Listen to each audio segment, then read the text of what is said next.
Come on, Larry. What is this, eh? Is it the 5th time this year, is it? This is it. 6, sorry, yeah, well. No one listening to me. Look, Larry, look, put some pants on at least. There's some little old ladies down there. You're putting them off their tea. It's not funny. All right, George, go on, take your time. Any time between now and Christmas will do. Keep them talking, Jack. Almost there.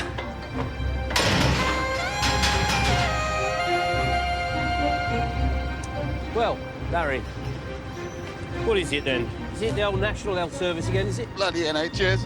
It's a joke.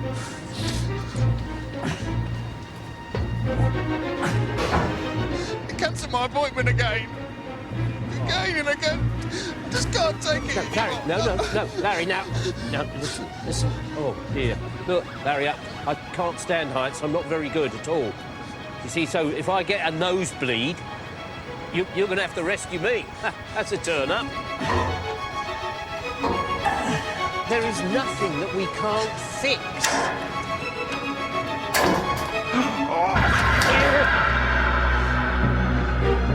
I'm sorry, Mr. Frost. No. I really had enough this time. It's all right. No!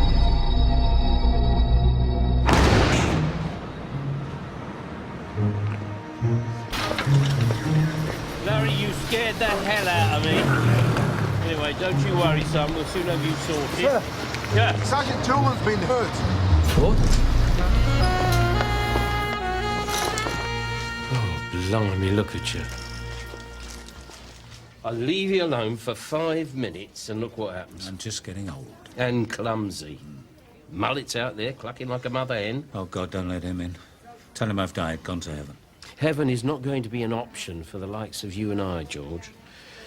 Anyway, talking about angels, Mary's on her way here. Oh, for Pete's sake, Jack, she'll just make a fuss and worry herself to death. Mullet told her, did he? Well, it wasn't me, was it? Well, I suppose he had to. You were out cold in the ambulance. Well, you better make yourself scarce. And get me out of here, will you? You just do as the medics tell you. I'll go back and get the bacon sarnies organised. In that case, my wallet's in my jacket. Oh, all right.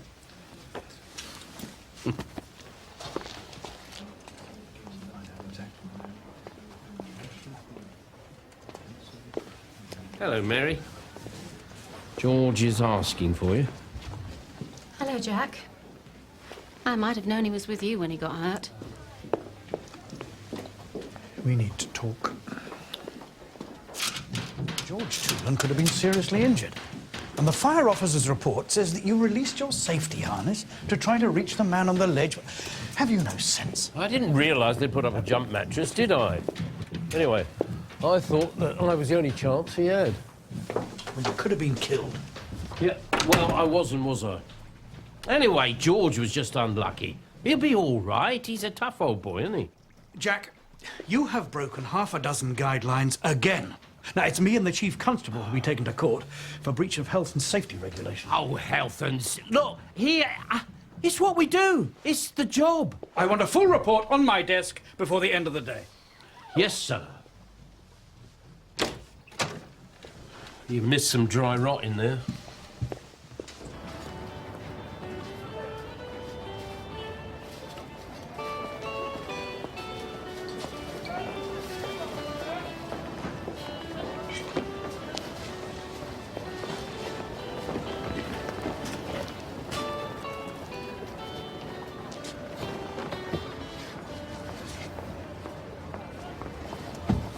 I think I can deal with things now, and I just want you to know that. All right. That's good. I'll bear that in mind. Hi, Steve. Lucy, how's things going?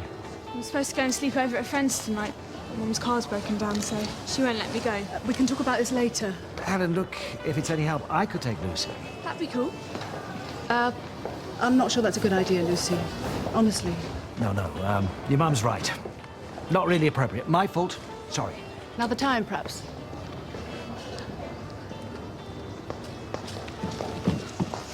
Mum, this is pathetic, honestly.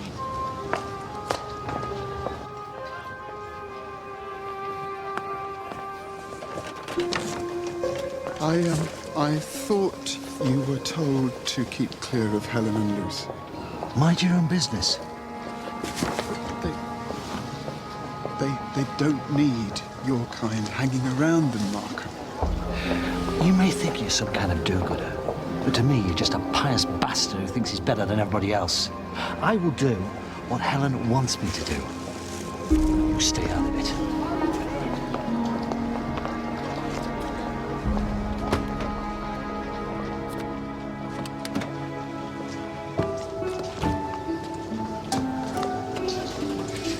I thought he was yesterday's news.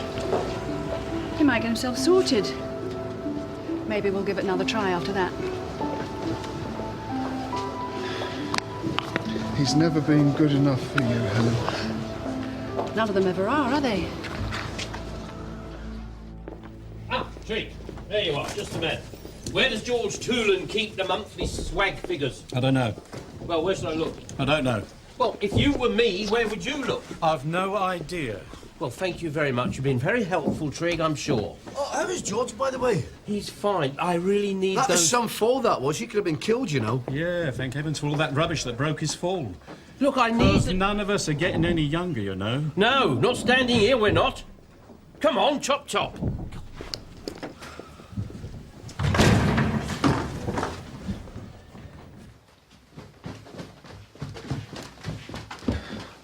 Oh, you out tonight, love? I told you.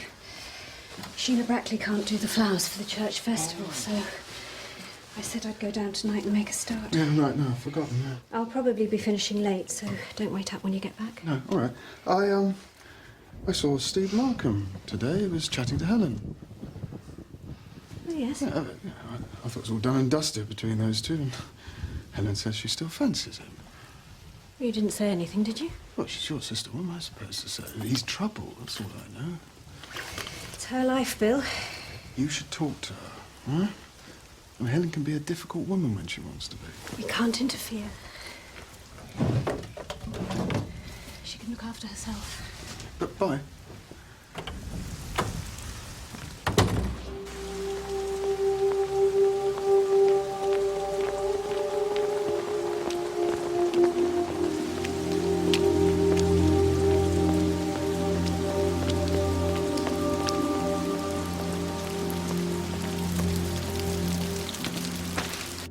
Lord, lead me to the path of righteousness. Pray for my sins. Show me the way. I cannot help myself. I cannot. I'm sorry. God forgive me.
Had a hell of a row.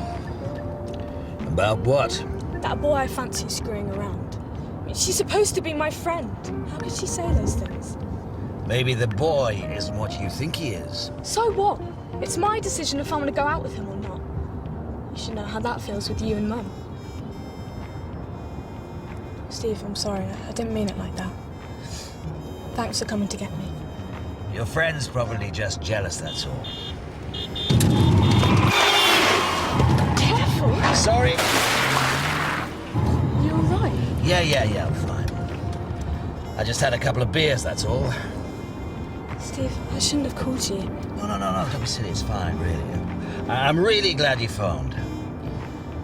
Pleased I could help.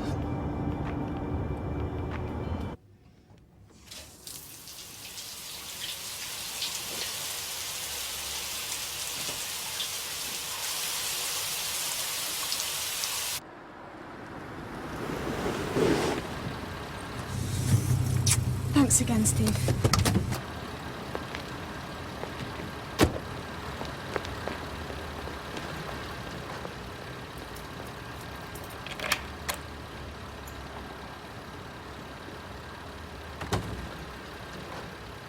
You had no right to phone, Steve. Well, I needed to get home in a hurry and I couldn't get a taxi, so what was I supposed to do? Come on, Mum, give me a break. You're just making things really difficult. Anyway, you're home. That's the important thing.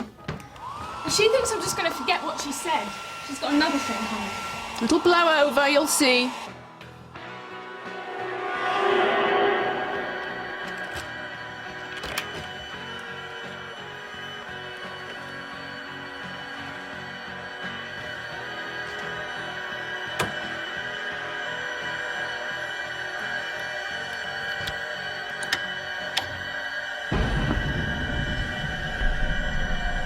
There's no point in discussing it, Mum. I'm not having her as a friend. It's over. We'll go round tomorrow and talk it through with her. You can talk to her, can't you? I mean, she's supposed to be your best friend. Lucy? I said go round and talk to her tomorrow.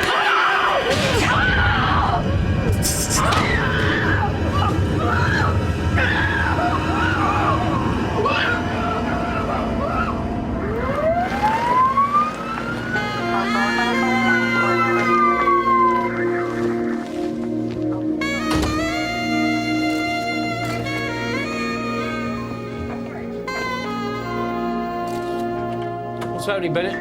Evening, Gov. It's a mother and her daughter. Mrs. Helen Croft, white female, aged approximately mid-40s, and her daughter Lucille, aged about 15. Killer broke in through the back door, and we found several boxes of antique jewellery, but nothing seems to have been disturbed. Who's he? That's Father David Rose. He's a local priest. He found the victims. Right.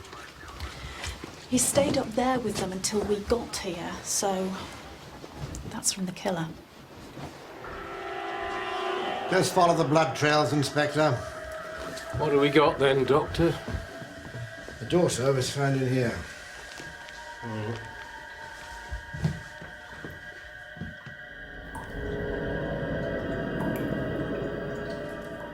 So she's alive then? Alive, but unconscious. She's in hospital. Her mother was killed in here.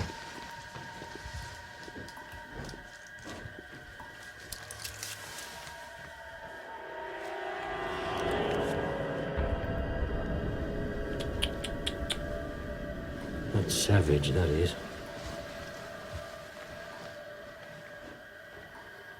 There's blood on the dressing table here. Yes. The initial assault was here. So she must have crawled to here. Oh, she'd have been on her hands and knees. There's half a dozen stab wounds on her back. Her hands and feet were bound before she was killed. Was the daughter knifed? Her head was smashed against the bathroom wall and she was left there. What time did this happen? Between 8:30 and 11. All right, thanks, Doc.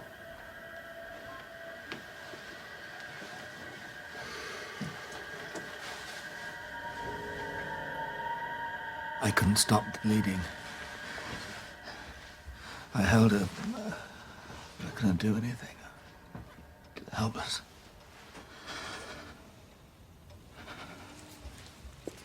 Did you move the body, Father? Yes. I tried to cradle her, to hold her. What position was she in when you found her?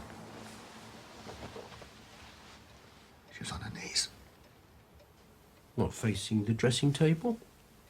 Yes. Did she say anything?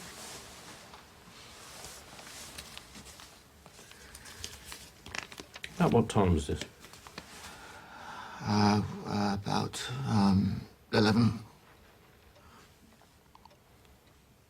Your emergency call was logged at 17 minutes past 11. Was it? Well, I tried to save it. I could have been there 10 or 15 minutes. Let's see. Why were you here?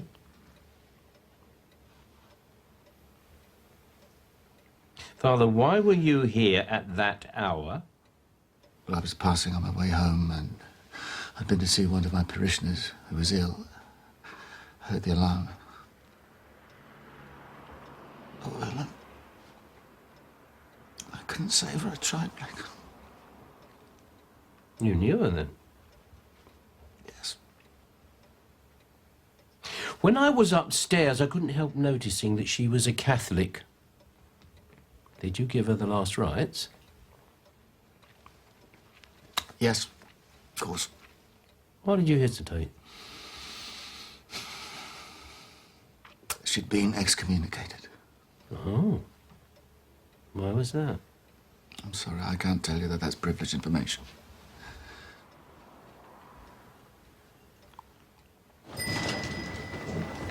Oh, Jack, I saw the incident log this morning. Burglary gone wrong with it? No sign of anything been stolen. Hey, just a minute. Where you go? That's my filing cabinet. Just carry on with it. Well, wait a minute. What's happening? Have they found a bomb or what? The building inspector has found asbestos. Oh. We need to move to temporary accommodation immediately. Well, I need an incident room. Where are we going? The old brewery warehouse. Well, that hasn't been used for years. It's the most secure place that we can find. Emergency phone lines are going in, and we'll use a mobile communications truck as a comm centre, and you need to find a replacement for George Toolan. And all that needs to happen before midday so that we're fully operational. Just be careful with that. Is the canteen closed? What? Well, I haven't had any breakfast. Mobile canteen facilities will be available in a few hours. A few hours? Hello? Jack.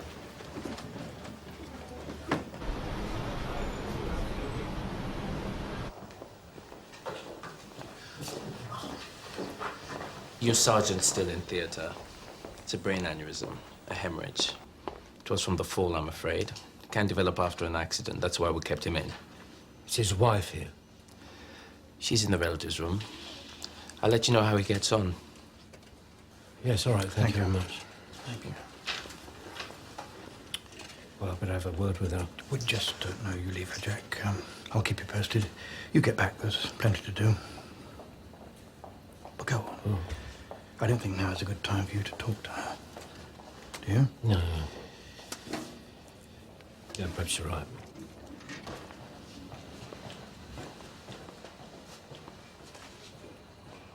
He will be all right, won't he?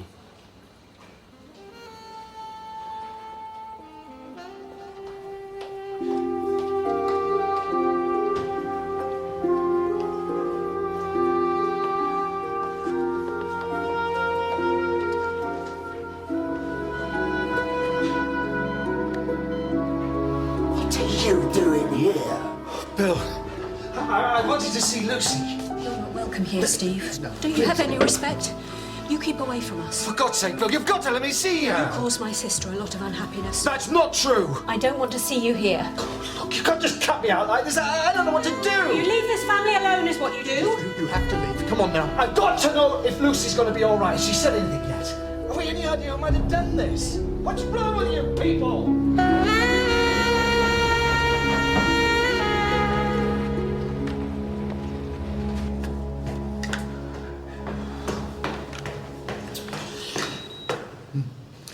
Any news? Not since I left the hospital. No.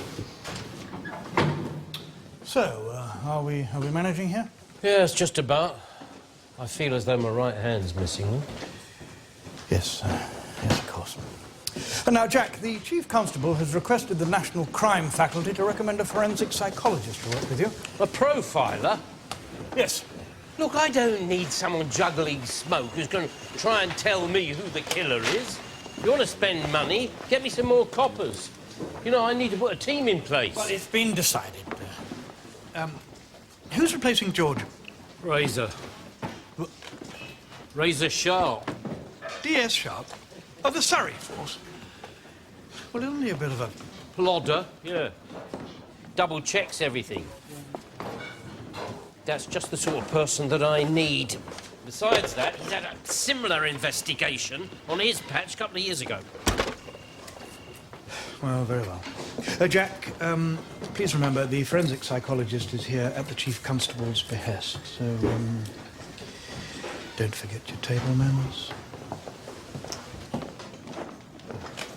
Ah, Bennett, there you are. Right, put the kettle on. If I don't get a cup of tea soon, the whole day will be unbearable. Yes, girl.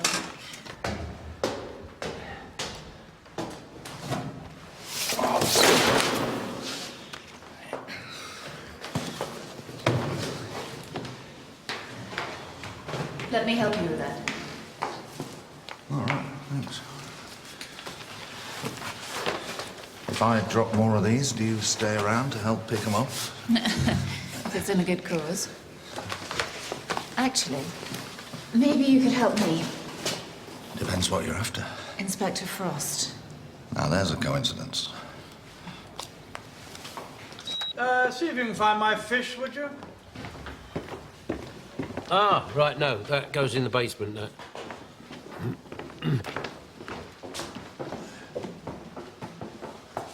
Ah, there you are, Razor. What kept you? Well, I only got word this morning, then I had to dig out these files on the old murder case. I'm not a miracle worker. Well, you'll need to be around here this morning. Nice to have you in on this one. Good to see you again. Yeah. What about George? Well, he's not so good. Well, let's open those files, see what we're up against, shall we? Hi, DC Bennett. Who are you, and what are you doing in here? Gov, it's pathology. They've done the post-mortem. Right, thank you. That's where we'll be. Inspector, I'm Martine Phillips. Yes? National Crime Faculty. And? Oh, you're the psychologist. Yes. Oh, well, this morning is full of surprises, isn't it? So what do we call you? Do we call you Doctor or Martine? Marty's fine. Right, OK. Well, that is DC Bennett. That is DS Sharpe. I am DI Frost. DC Bennett will brief you. I will talk to you when I get back from looking at the nasty bits. All right? Come along, Razor. Right. Bloody hell, Bennett. Can't you sort out a better way of getting in and out of this place? Oh, there you go. He's been up half the night. We haven't got a canteen yet, so he hasn't had his breakfast. Things are worse than I thought. See you later. Come on, Razor. Look sharp. Inspector? What? I am used to cynical and occasionally antagonistic police officers, but I am here at the request of the National Crime Faculty and your Chief Constable. So don't treat me like a first-year probationary officer. Then we will afford you the professional courtesy of consulting with you the moment we return from the mortuary. Come on. I need to see the victim. You what? It might help me understand the killer. All right. You had your breakfast this morning? Yes.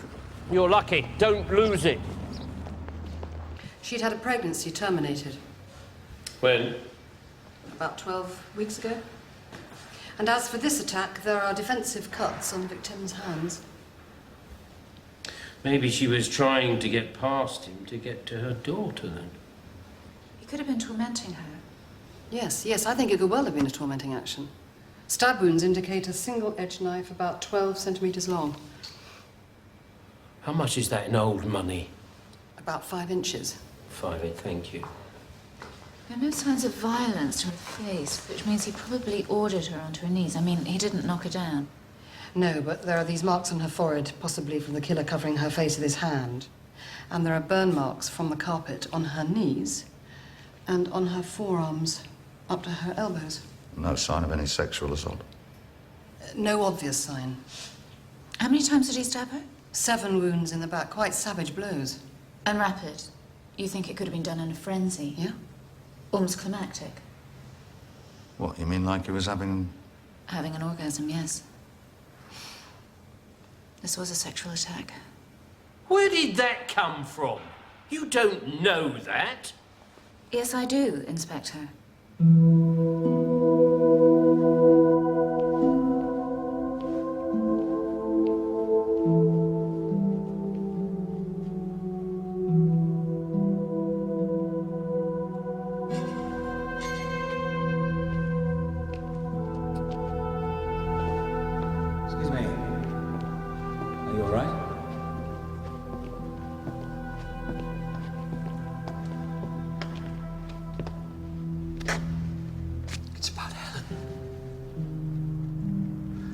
They said you were with her when she died. You're a friend of hers, aren't you? I remember you now. I'd like to talk about her.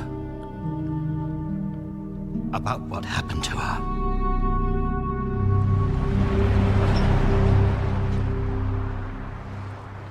Sure you don't want a sausage or a bacon sarnie or something? No, thanks. Oh, by the way, it is tradition in this neck of the woods for the visitor to buy the first round. Oh, No, you're all right. I've got it. Oh, blimey, you're being generous, aren't you? Oh, well, I'm a visitor as well. Sort of. I'll tell you what. Knives scare the hell out of me. I think in this case the knifing is down to pure repressed male anger and rage. Your killer's living an emotionally shut-down life. That could apply to half the male population in the country. I agree. Mostly men of a certain age. That murder you were involved in a couple of years ago, is it the same MO? I'd say so. Killer broke into the house, tied the victim, stabbed her repeatedly. No sexual attack in the real sense of the word. Same ritualistic pattern, hands tied. Taped. And she was on her hands and knees, but her wrists were taped to the foot of the bed. But was the victim the same sort of age as this one? Well, that's a good enough connection to me. What I don't understand is why the murderer didn't do in the daughter as well. She wasn't the object of his attack. How can we be sure of that? The victim's age and background helps define the killer's profile and motivation. The ritual he performs is psychosexual. There'll be similarities to this and other killings. Killings? You think there's been others besides this one and the one in Surrey? Yes, absolutely. You can bet your career on it. Did she mention my name before she died? No. She was unconscious when I found her. She didn't say anything. I'm sorry, I can't be of any more comfort. She killed my child. I know what she did. I expect you know everyone's secrets. It was impossible to tell her how I felt. I had no one to turn to. You could have turned to me. You, Father. She hated you. What? For what you did to her. Oh, she hurt me, but what you did to her was far worse. I don't know how God could ever forgive you. I know she didn't.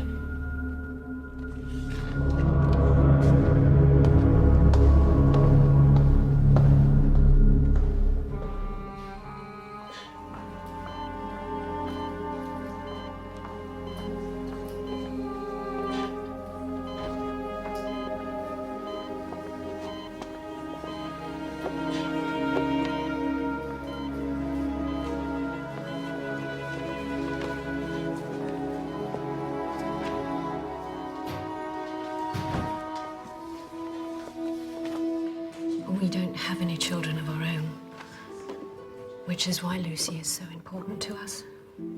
Yes, I understand. Your sister brought up Lucy on her own, didn't she? Yes. Her husband died 10 years ago. She was an incredibly strong woman, emotionally. She lived for Lucy. They were more like sisters than mother and daughter. I don't know whether this is any comfort to you, but the local priest, Father Rose, told me that he gave her the last rites. That is a comfort, thank you. And we already knew Father Rose, he came in. Did you know that your sister had been excommunicated from the church?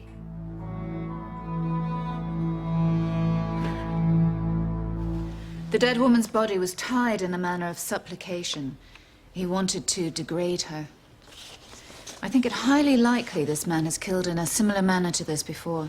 So, if he's the same man who committed the Surrey murder 2 years ago, he's had a free hand to ply his trade elsewhere. And it wasn't around here. He's been playing an away game. So, any killings similar to this and unsolved from any division in the country, we need to know about. Yeah, listen, just a minute. According to the priest's statement, he said that he went into Helen Croft's house because he heard the alarm going off. Right? Now, is there anything wrong with that statement? No, we checked. Attending officers turned the alarm off. Yeah, all right. Well, let's just get our brains in gear, shall we? Supposing it wasn't that way around. What would happen if it was the other way around? If the alarm didn't go off when the killer went into the house? Only when he came out. Because had the alarm gone off on the way in, he wouldn't have had the time to assault the daughter and tie up and murder her mother. He deliberately tripped the alarm. He called you to the murder scene. He wanted to show you his handiwork.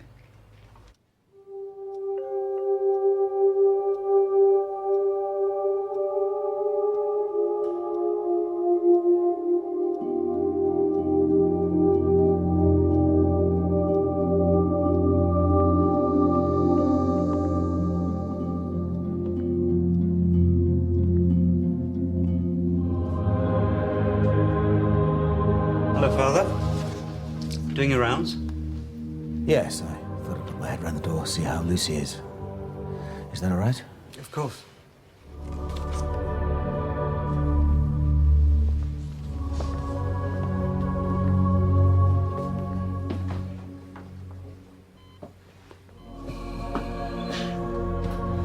Hello, Father. Sylvia, any progress? Oh, no, not yet. I thought perhaps you'd like to pray with me.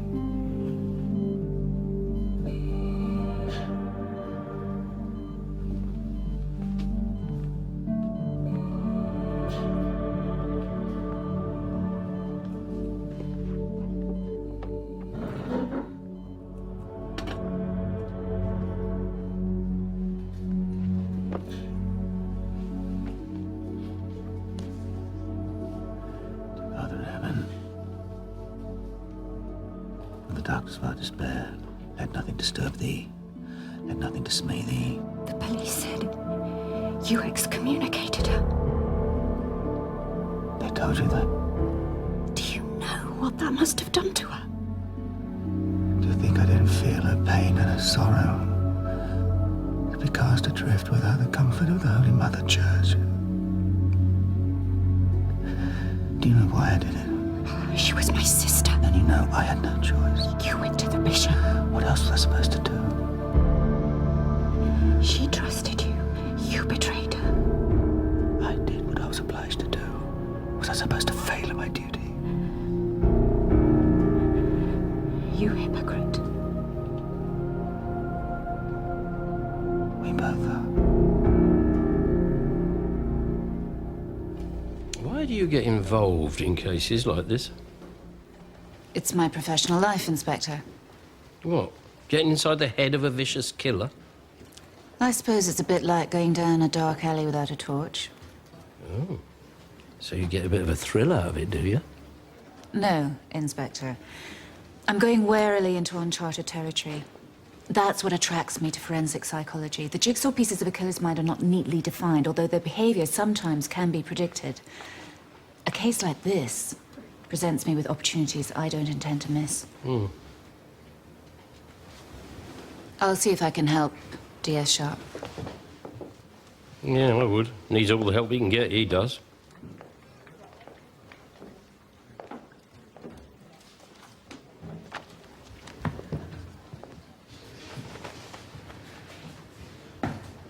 Knock, knock. Who's there? Arthur. Arthur who? Arthur any more at home like you. Hello, Trig. How's it going? All right? Look, Jack, if you want something done, go through the proper channels. I can't help you. I mean, look at this mess. What do you mean? I'm going through the proper channels, aren't I? You and me. Now, tell me, what do you know about this Dr. Martine Phillips? Martine? Not a lot. Well, neither do I, but I'd like to. I heard she was very effective. Yeah, she is, in more ways than one. I don't know. Just too interested. My psychological assessment doesn't suss out enough professional distance from her. You what? She's too keen. We can't have that around here, though, can we? No. Yeah, all right, Jack. I'll see what I can find out. Good. That's what I like to hear. And by way of thanks, I shall make sure you get a nice new feather duster.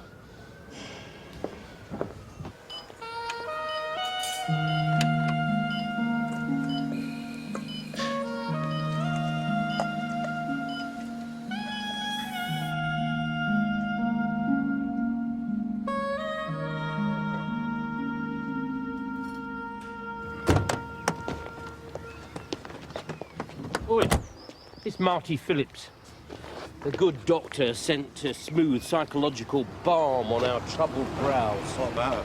Well, she's a bit young, isn't she? A bit full of herself. No, not really. She's got a lot of qualifications. Yeah, I bet she is. Fancy her, do you? Blimey, I'd be daft not to. Yeah. I tell you, Guff, I reckon sometimes being a bit older isn't a bad thing. Really? Only I was wondering whether it was your moody, enigmatic personality with its scintillating wit that she fancied, or whether it was something more basic, like, you know, sex. Sex, I hope.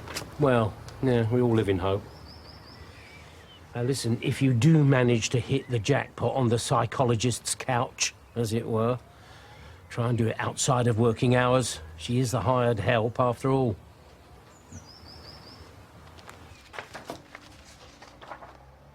If I'm right about the killer tripping the alarm on the way out, he must have had a clever way of getting in. So we missed something? Yeah, well, it stands to reason. He smashed the pane in the door, the glass would have spread across the carpet and right across the kitchen floor. Which it was? Yes. But according to the report, there was no trace of any glass being walked through the rest of the house. So he broke the glass on the way out to make it look like he broke in? Exactly. So either he was invited in, or he had a key. No, who would have a key? So what exactly is this place? Well, the church set it up as a skills centre for youngsters. It was all voluntary, you know, we tried to teach them the basics. I'm rather glad of it myself right now. Ward off grief from your heart. Put away trouble from your presence. It's Ecclesiastes. Right. Have you got a key to your sister-in-law's house? A key? No. No, I mean, it's one of those things you keep meaning to organise and... What about the alarm? Oh, I think she gave up on that months ago. It was going off all times of the day and night. When you were interviewed by D.C. Bennett, you said that your sister-in-law was seeing a man called Steve Markham. Yes. Is he the man that was making all the fuss at the hospital? That's right. Excuse me. Oh, sorry. So you disapprove of him, then, do you? I don't like him. He's unreliable, and he caused Helen a great deal of unhappiness. They split up about, 3 months ago. Everyone gives up on him sooner or later. Meaning what? He has no control over his life. He's lost his business, well, such as it is, a couple of times. I gave him a job. Well, couldn't manage. You're a product manager for a building supply company? Yes. Markham was at the antiques market the day that Helen was murdered, is that right? That's right. And they spoke?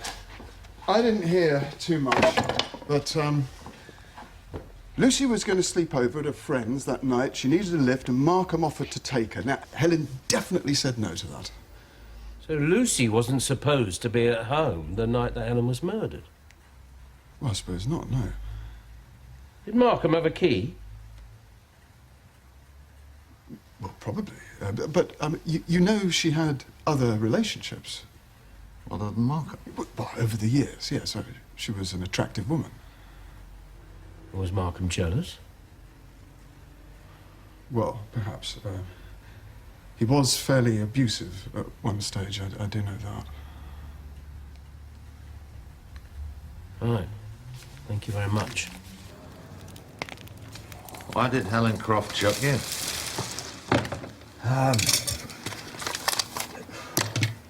Just didn't work out. Friction, was it? No.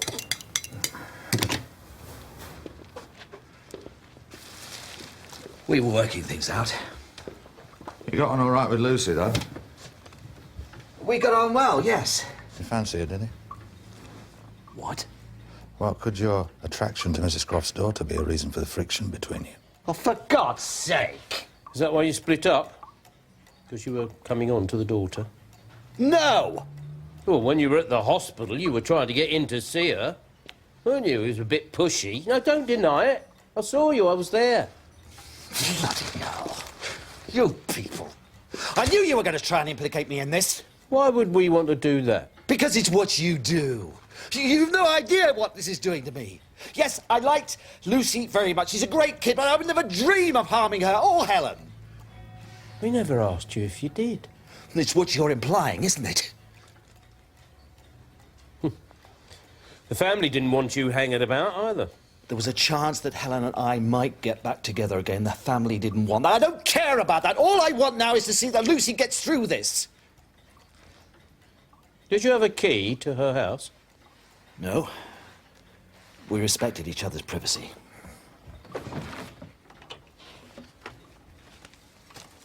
Were you the father of the child that Helen Croft had terminated?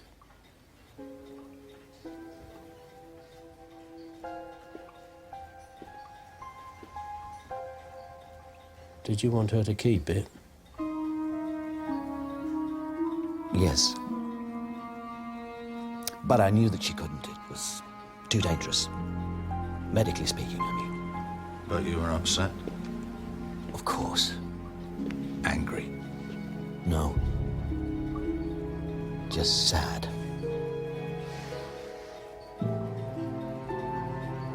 Thank you.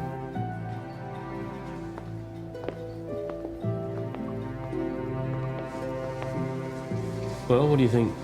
There wasn't cough mixture I could smell on his breath. No. Ask around the boozers. I'm going to go down and see how George is.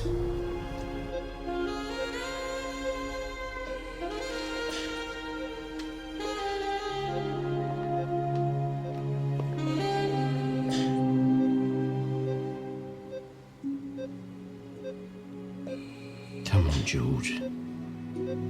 Keep fighting. I've got to have someone staying on top of things around the office.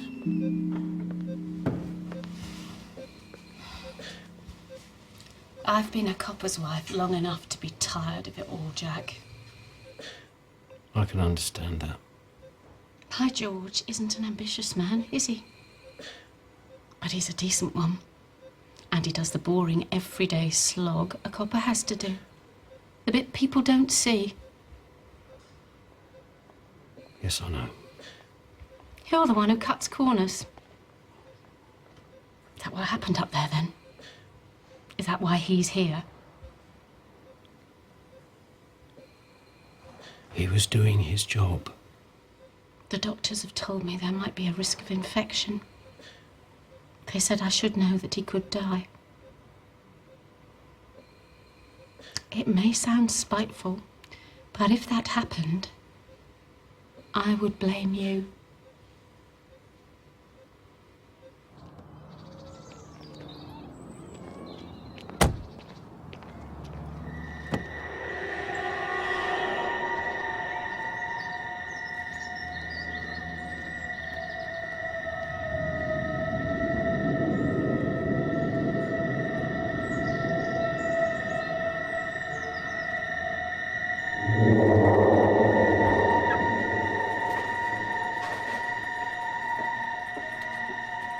I've been going through the statements to see if there's anything that doesn't sound right.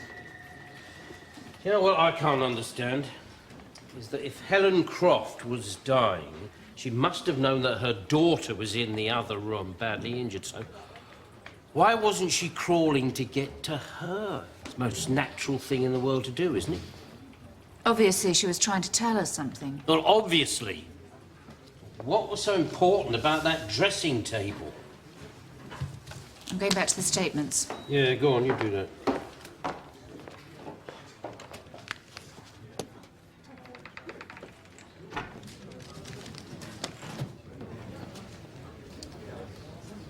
Oi, Razor.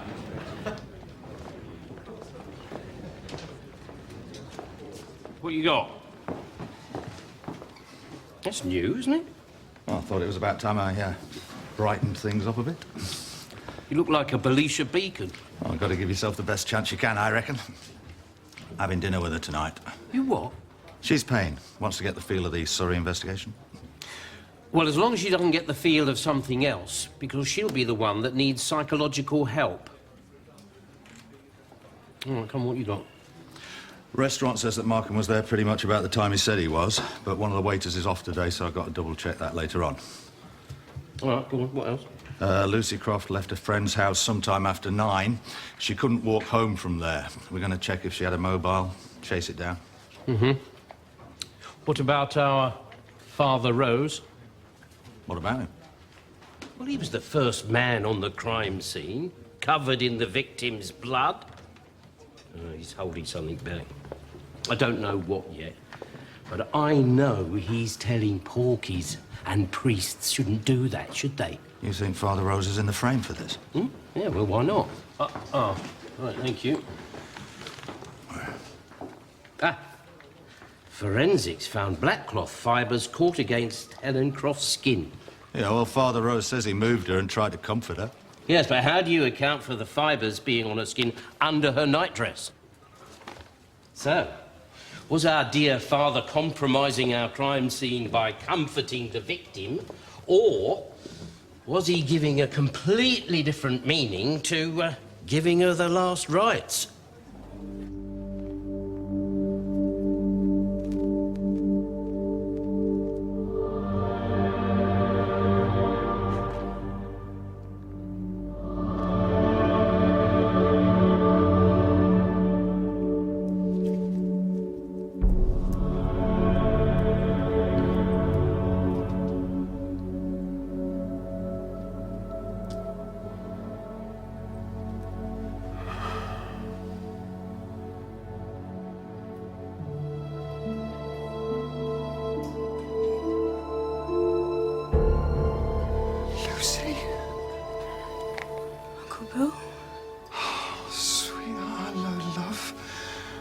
Oh, you're all right. Oh, thank God. Where am I? What happened? Where's Mum?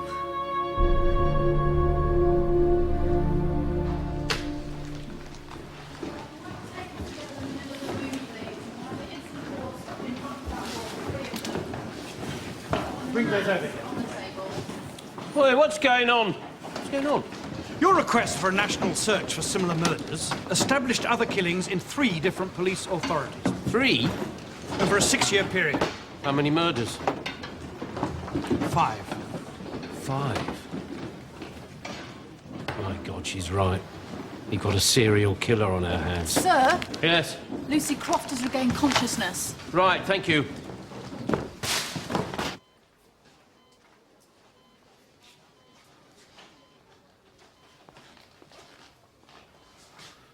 Did she say anything? She just asked for her mum. I asked the doctor to tell her I couldn't. Right. I need to talk to her for a minute. It won't help you, Inspector. She has traumatic amnesia. She can't remember anything. Is that permanent? Not necessarily.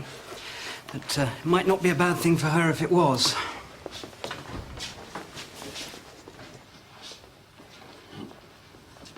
It's all right. I'd like you to stay, please, Mrs. Ford.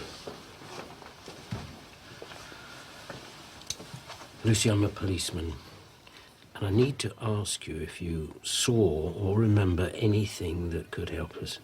No. Sorry. This man that attacked you, I mean, Could you sense anything about him? I mean, was he a big man, or was he slightly built? Was he wearing gloves? Or maybe you could remember the smell of his aftershave. No. I'm sorry. I can't remember anything. Inspector, please, can we... Yes, all right. It's all right. Don't worry, you're safe now. No one can hurt you. Whoever did this, I will get them. I promise you.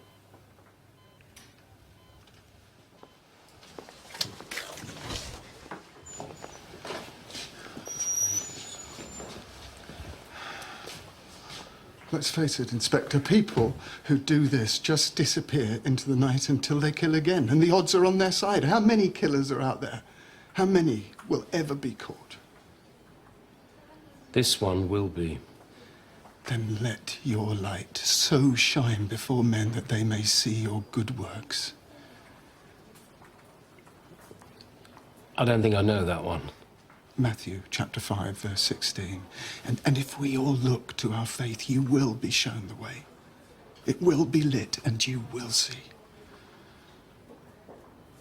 Well, I'd better get off home and make sure I pay the light bill. We've been praying for your sergeant. We heard he'd been injured, and God willing, he will be safely delivered. Yes. Thank you.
Inspector, I'm sorry I didn't hear you come in. Quiet as a church mouse, me. It's rather late. But still, priests and policemen work 24 hours a day, don't they, for their sins? It's just that I need to ask a few more questions, that's all. You see, we found fibres from your clothes on Helen Croft's skin. Like I told you, I put her on her side. Her nightdress was above her waist. I turned her over, I held her. I just wanted to give her some dignity. So you pulled her nightdress back down? Yes. Yes, I'm sorry if I caused any problems because of that. No, it's just that we need to know who did what, that's all. You see, I've had a chat with Helen Croft's sister, and she told me that she and Helen shared a medical condition that made it very dangerous for either of them to have children. I didn't know that. Didn't you? It seems that Lucy was conceived at some considerable risk. She must have been a very brave woman. Yes, she was. Helen had a few boyfriends after her husband died, but she couldn't risk another pregnancy. Not at her age and in her medical condition. I'm sorry, what has this to do with me? Well, that's the reason you had her excommunicated, isn't it? I'm sorry, I can't comment on that. You know what I think? I think she told you in confessional that she'd had an abortion, and you used it against her. You broke her confidentiality. Our faith is very clear on this issue. I had no choice. I had to recommend excommunication. Oh, rules are rules, are they? Well, I've got a few of my own, and if she told you anything that will help me catch her murderer, I want to hear about it, and you're obliged by law to tell me. She said nothing. You've already abused her trust. You sure there isn't anything? Nothing.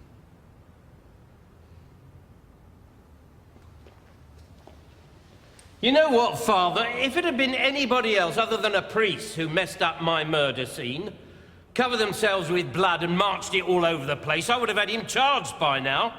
You can't think I would commit murder. You can't! Well, that's all a matter of belief.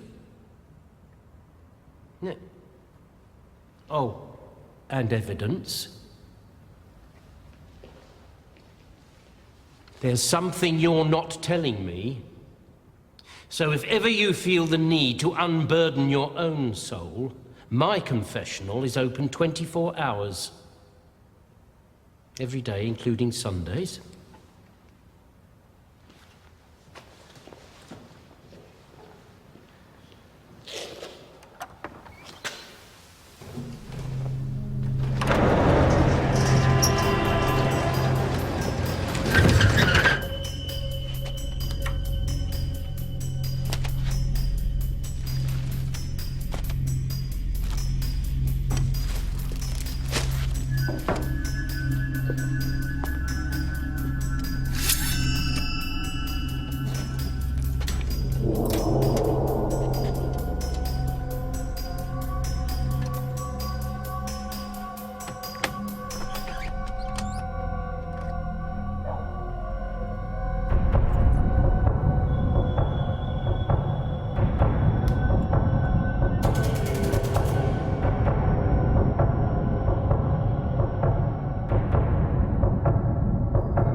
Someone give me some good news for a change. Good morning, Razor. Hi, sir. Dr. Martine, you said that you were going through everyone's statements. Well, from what I can see, Steve Markham's remarks seem to indicate a desperately lonely man, high on anxiety and prone to sudden acts of anger. Blimey. I'm going to have to be careful what I say to you in the future, aren't I? Yes, I think you should. Yeah, all right, come on, what else? The priest is frightened.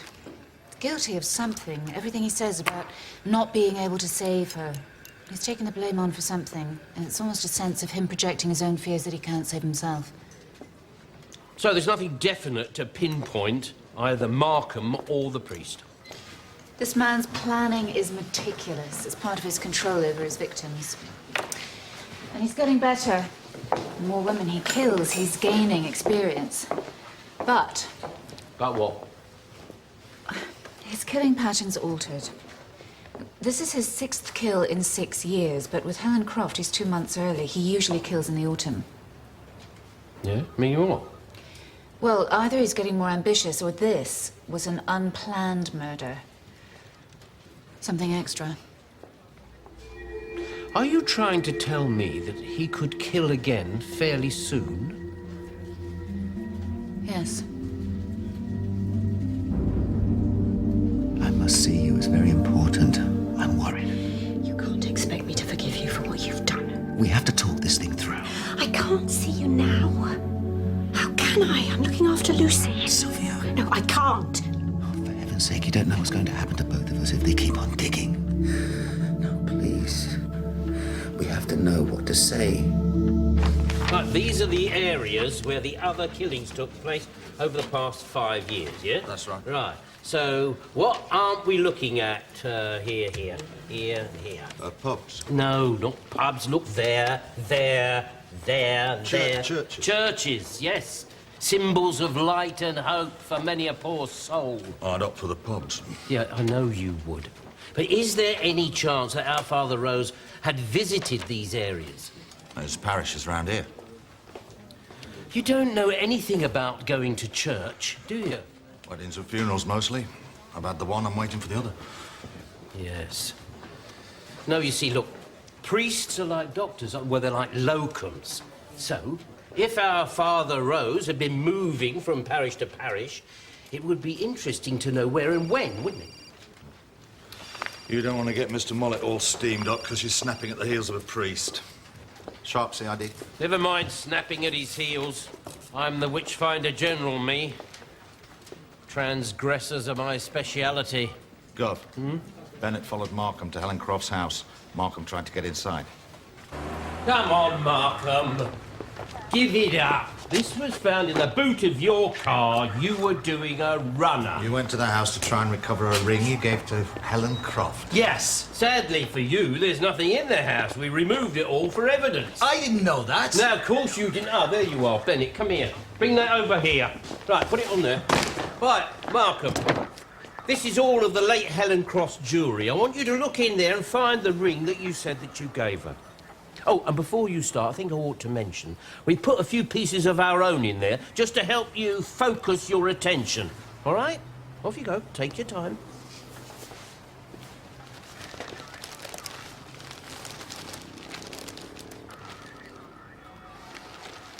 I don't see it.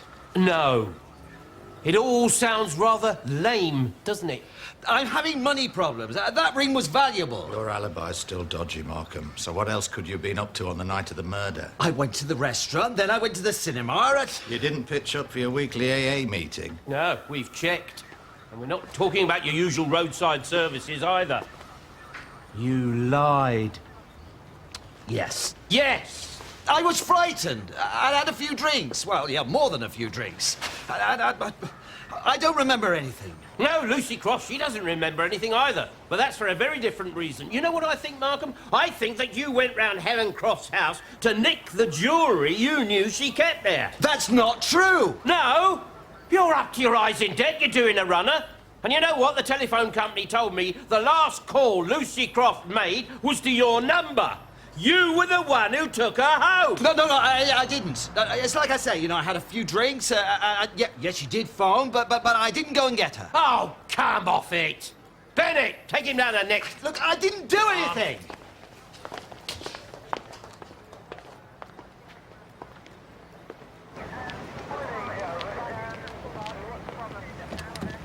He had the time and the motive. She'd fallen pregnant, she dumped him. He's fairly unstable. Yeah, I know, but what have we got? Circumstantial at best. Can I take this now, Gov? Yeah, go on, off you go. Hey, just a minute, hang on that. Where have I seen that before? It's a locket. Picture of Lucy in it. It was on her dressing table. Oh. Helen Croft wouldn't have crawled across the floor to get to this, though, would she? Not when she knew her daughter was a few feet away in the next room. No. All right, off you go. Still, desperate moments, eh?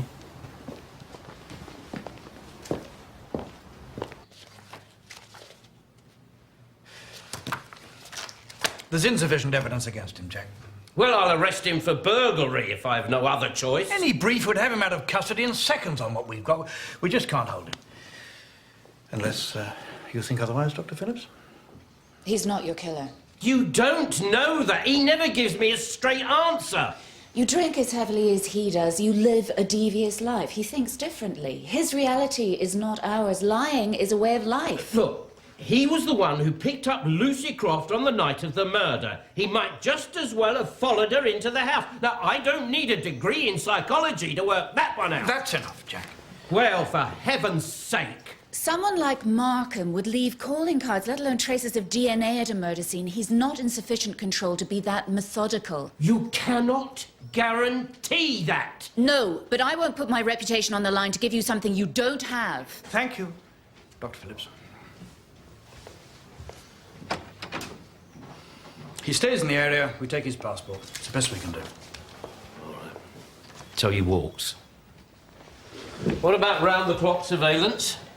That would take me 6 teams of officers. I just don't have the budget, Jack. No, we never do we? Anyway, you heard anything about George? No. A bit of divine intervention wouldn't go amiss for any of us, would it?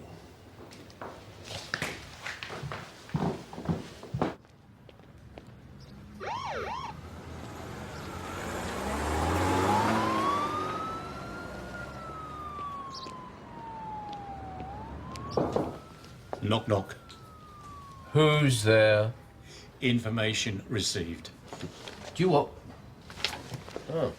Dr. Martine Phillips worked on 2 rape cases for the Met and a murder inquiry for Kent. Mm-hmm. And? And, so far, 3 books and 4 television appearances. And a very healthy private practice building up. So she's feathering her nest on the back of police investigations? Yeah, seems she's building a media career for herself. Apparently this psychological profiling is a cutthroat business. Yeah, well, she's in the right game then, isn't she? Hmm? How did you come by this information so quick? Apparently she had a fling with one of the CID blokes in Kent. He says she used him and then dumped him. Ah. Really? Footprints were found at 3 of the murder scenes, but they didn't match. No, well, he's too organised to be careless. Well, I think the killer goes in, murders his victims, and then destroys his clothing. So he's got fresh gear every time. And forensic now say there were different types of fibres were found on Helen Croft's body, not just those from the priest. I don't know. I've got 3 murder teams, 60 police officers working on this, and all we come up with is more and more ifs, buts, and maybes. Anyway, have a... Oi.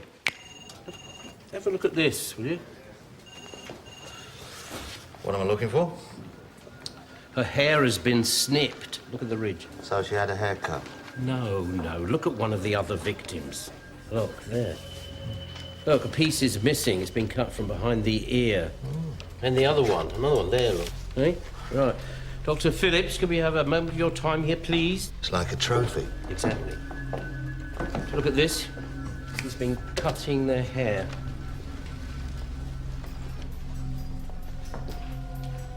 What does that mean to you? Well, he'll remember the fragrance long after it's left the hair. It's a mental stimulus. He'll look at that lock of hair and have total recall of the killing. And the thrill it gave him. There you are. Find the trophy, and you find the killer. Easy, eh? Girl, Hmm? there's been another murder.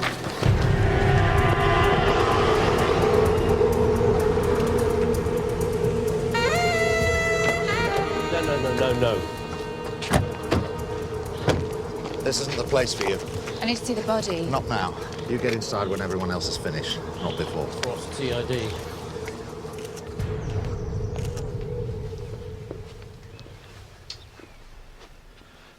Looks like the same killer to me. Yeah, it's him, all right. You can bet on it. There are similar wounds to the last murder. Same sort of knife, 12, 13 centimetres, 5 inches long, single-edged blade. Could you just check the hair for me? Yeah. What am I looking for? I want to see if the hair has been cut behind the ear.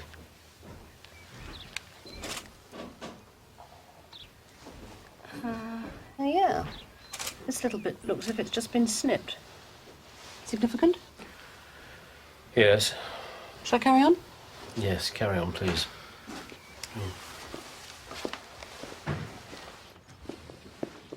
I told you to wait. Inspector, is it the same killer? Yes, I think it is. Well, then whatever timetable he's working to, he's torn it up. Well, why would he do that? Because you're getting close to him. I think it's someone you've already interviewed and he knows you're closing in on him. I have an idea I think might help. I want to talk to the priest. We all agree he's hiding something. I'll go to confession, I'll prompt him and I'll listen. Well, that's a policewoman's work. That could be seen as entrapment, couldn't it, sir? Whereas if I do it, it's just a professional analysis of a suspect's responses.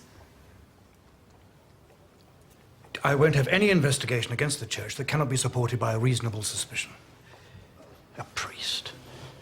You can't seriously suspect him? I'm not prejudiced. I'll suspect anyone. Anyway, you know what the old saying is, sir, don't you? Stronger the faith, closer the devil. You're not going to let her do this? It wasn't my idea, it was hers. You're putting her in danger. Nobody knows who she is. just a one-off idea to see if she can find out anything that we can't.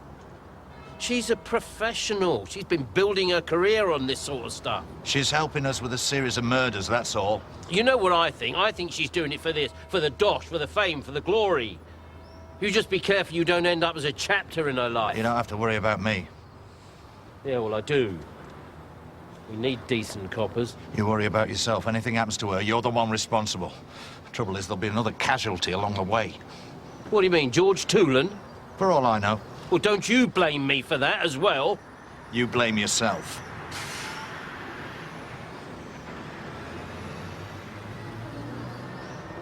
Yes, well, wouldn't you?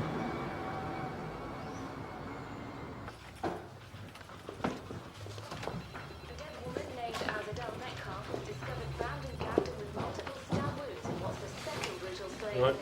Jack, come here a moment. Recently requested that the National Crime Facility recommend a forensic psychologist to help with the Helen Croft inquiry. Yes. Concern is now Take a growing look at that the that. second murder is the work of the same person. Dr. Martine Phillips has helped different police forces to profile murderers. Recently, she... The press want confirmation that she's working for us. Not much point in denying it now, is there? Oh, bloody hell. Phone her hotel and tell her to stay where she is.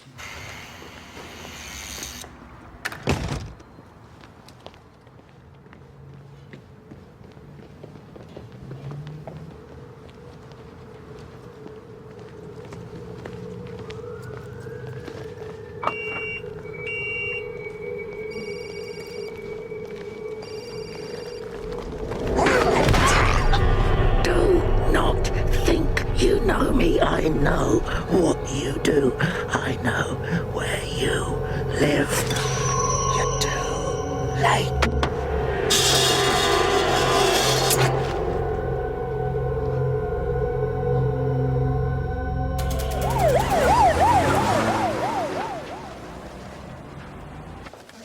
Why do you think he didn't kill you?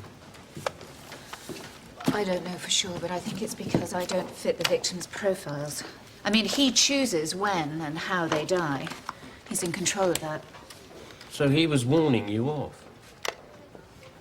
Yeah. I'm a threat. I'm interfering. Look, it's down to you now, but I'm concerned that you're running out of time. Thank you, Dr. Phillips. Thank you. I've had to tell the media this morning that she is assisting us. Well, the harm's done now, anyway. I don't think we can pin her attack on the priest. He said he was stuck in a traffic jam on his way from doing his rounds at the hospital. And you believe him, I hope? Well, there are roadworks. I'm getting the CCTV cameras checked. See if we can spot him. I mean, I still think he's hiding something. Anyway, we found out that the parishioner that he said he saw on the night of the murder works the night shift at the supermarket. You mean there's a discrepancy in the time of his alibi? Yes, about half an hour's worth. Which means he could have been at the murder scene earlier than he said he was. But that's not definite. No, because the parishioner has got a bad timekeeping record. Oh, I don't know. Maybe I'm getting it all wrong. Maybe the priest is shielding somebody. Jack, I don't want to hear on the news that you're harassing a priest. I've already had the bishop on the phone. All right. I'll tread lightly. As lightly as I can. I told you it was too risky. Well, she's become a victim of her own media profile. Anyway, where are you off to? One of the dead women worked in an office in town a couple of years ago. Oh, yeah? Which means what? Is there a connection then somewhere? No, not much to go on. But the office block's opposite an old folks' home. Yeah, which means what, exactly? Well, I don't know. Father Rose does a regular visit there. Worth checking out just in case. Anyway, can't do any harm. No stone unturned and all that. All right, fair enough. Listen, I'm going to look in on George. And then I'm going to make a nuisance of myself with Father Rose. Wait. Marty is playing for high stakes. You know that as well as I do. Treat it for what it is.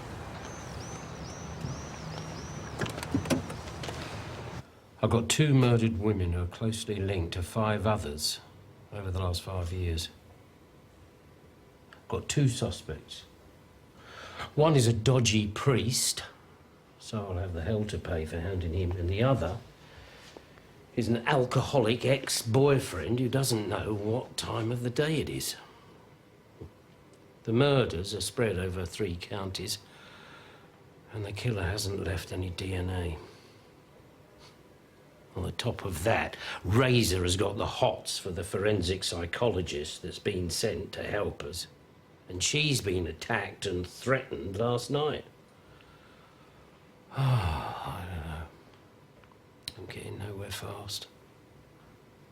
I really need a breakthrough in this case. I don't care. Why are you telling me all this? George, welcome back to the land of the living. Jack. Hmm? I'm dying. Oh, you're not. I promise you, you're on the mend now. I'm dying for a drink of water. Oh, right, okay, yeah. Don't go away. Here you are.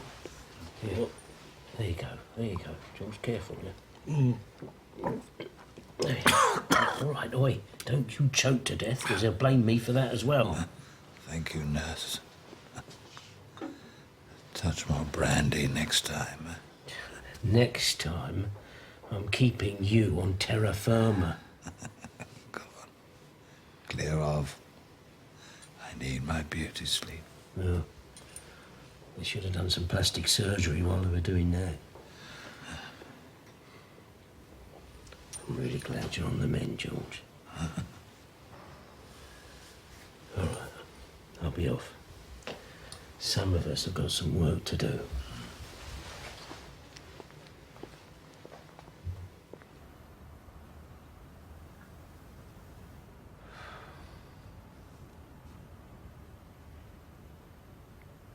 Good result on George, then. Bit of help at my end would be appreciated.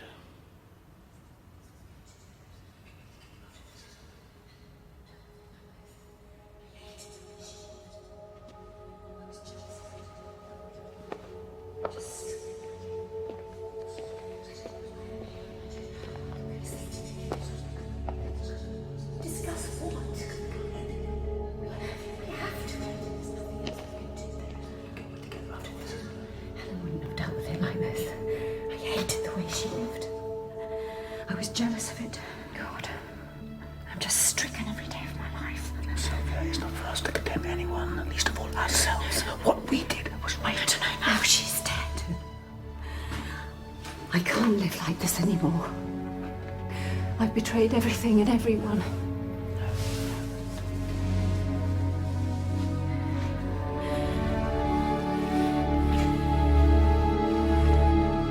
Caring for the flock, Father? Or just this one lost sheep?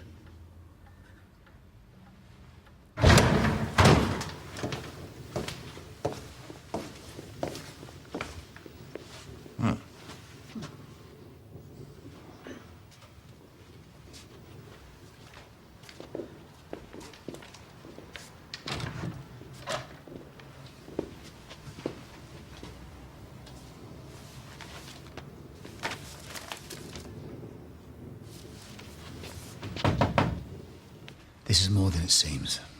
That's what I was thinking. Sylvia and I love each other deeply. And you excommunicated her sister? You hypocrite. Were you involved with her as well? Of course not. Well, you could have been, as far as anyone was concerned. She could have been threatening to tell everyone. You know, tell the bishop. Was that it? No. I don't understand why you're saying this. Well, I'll tell you what. If I ask your boss, and I don't mean him up there, I'll find out that you've been involved with female parishioners before. This time is different. Sylvia and I love each other. There've been other women? Sylvia, please don't listen to him. It seems to me that you and the Padre have been revisiting the 7th commandment. Thou shalt not commit adultery. Maybe you got your commandments mixed up. You know, the 6th commandment, thou shalt not kill. You had the time. Was it the pair of you? Was it? Can I have a look at that locket, please?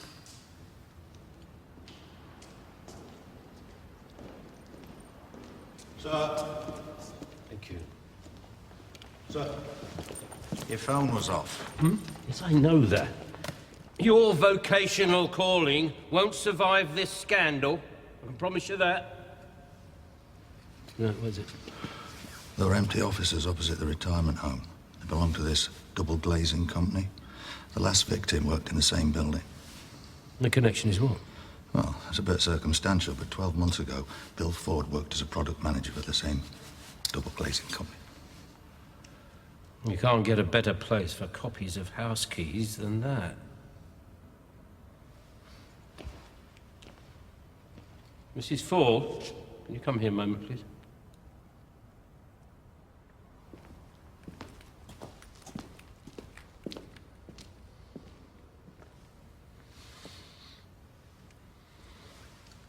Whose hair is that? It's Lucy's. From when she was a baby. Well, it's not baby's hair. What? Where did you get this locket? My husband bought one for me and one for Helen. From Steve Markham. As a celebration of Lucy's birth. Markham sold these lockets to your husband? Yes. Some time ago, your husband gave Markham a job. Was that when he was working for the double glazing company? Yes. Find Markham. Dig him out from whatever hole he is hiding in. Right, and it here. Sit down. Would you like to sit down, please?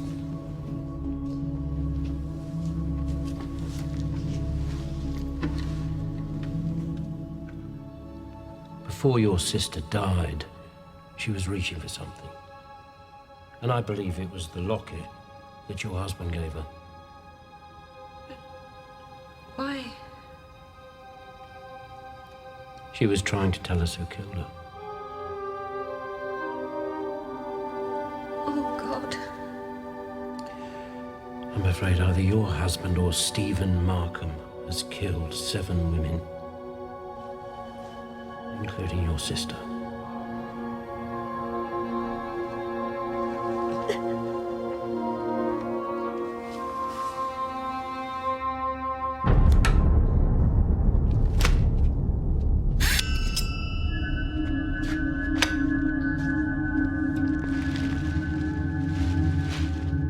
Right, now we've got it down to 4 possible victims. Here, here, here, and here. These 4 women have all had double glazing work done on their houses over the past year or so. If he's staying on our patch, it's certainly one of these. Right. Which one do we concentrate on? This one. That's his next victim.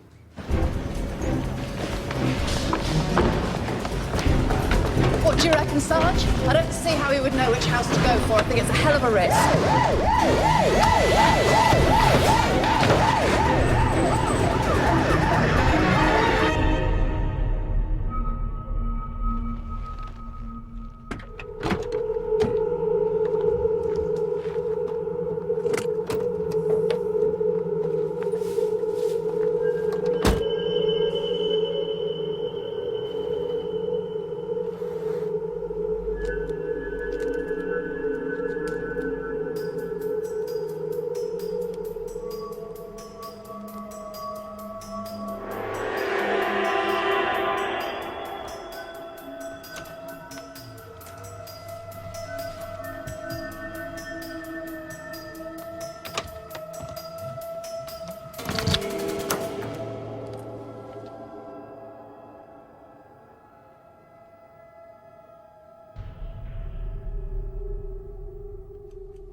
Oh, I'm all right. Come on.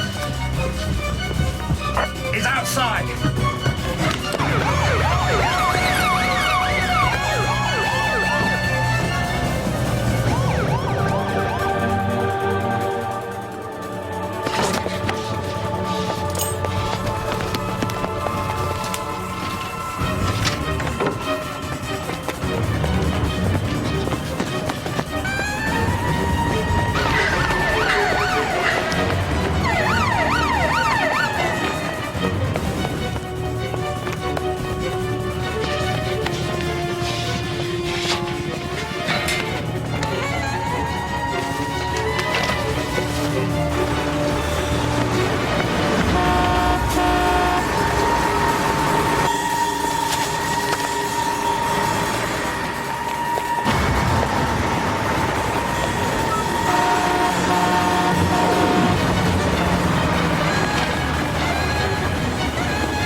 Right. Come on, give it up. Give it up.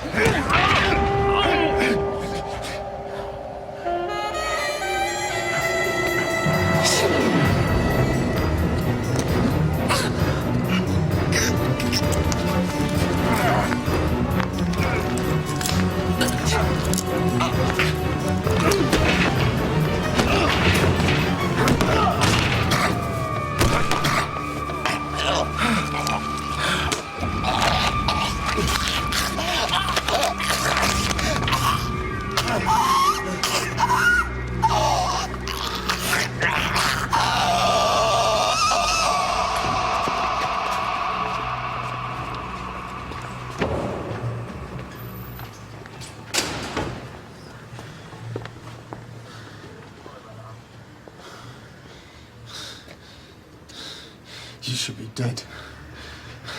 God was on your side, Inspector. Yeah, that. And a stab vest. You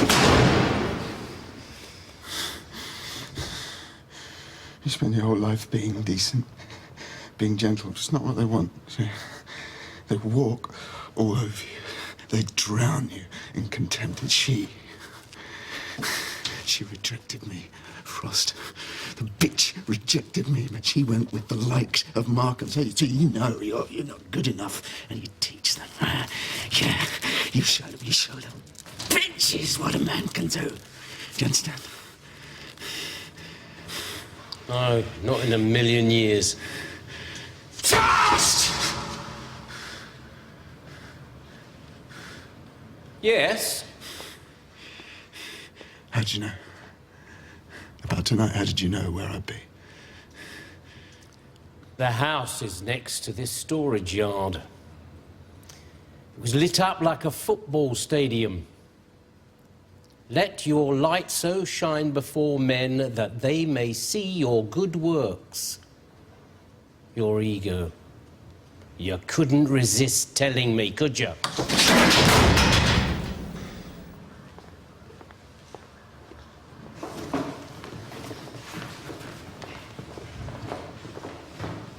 Are you staying in bed on your sickie? With the good doctor? No, but I'm taking her for a night out in the West End. It's a surprise. Ah, nice one. Right, are we all clear in here? Well, just about, sir. Good result, Jack. Thank you. Just good old-fashioned police work.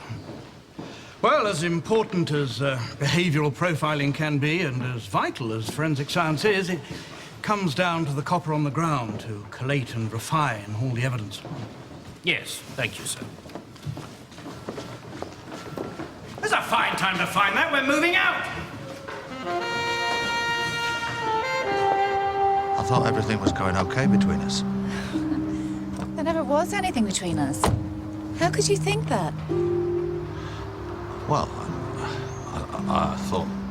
You're a sweet man, but did you honestly think there was an attraction? Come on. No, of course not. Stupid of me. Maybe we could go for a drink sometime, if we work on another investigation. Sure.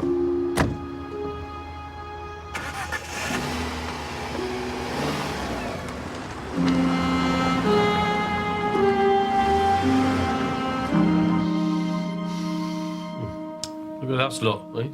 The Three Musketeers. Yes, well, thankfully you adhered to regulations for once and wore a stab vest. Yeah, it's a good job I did. I think they ought to be made compulsory.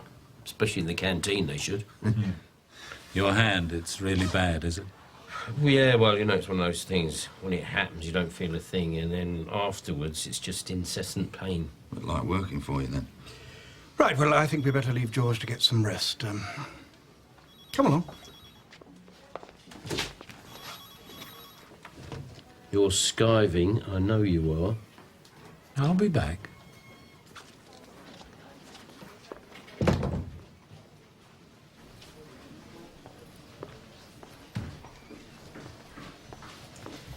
Looks as though he's coming through with flying colours. Yes, but it doesn't change the way I feel about you.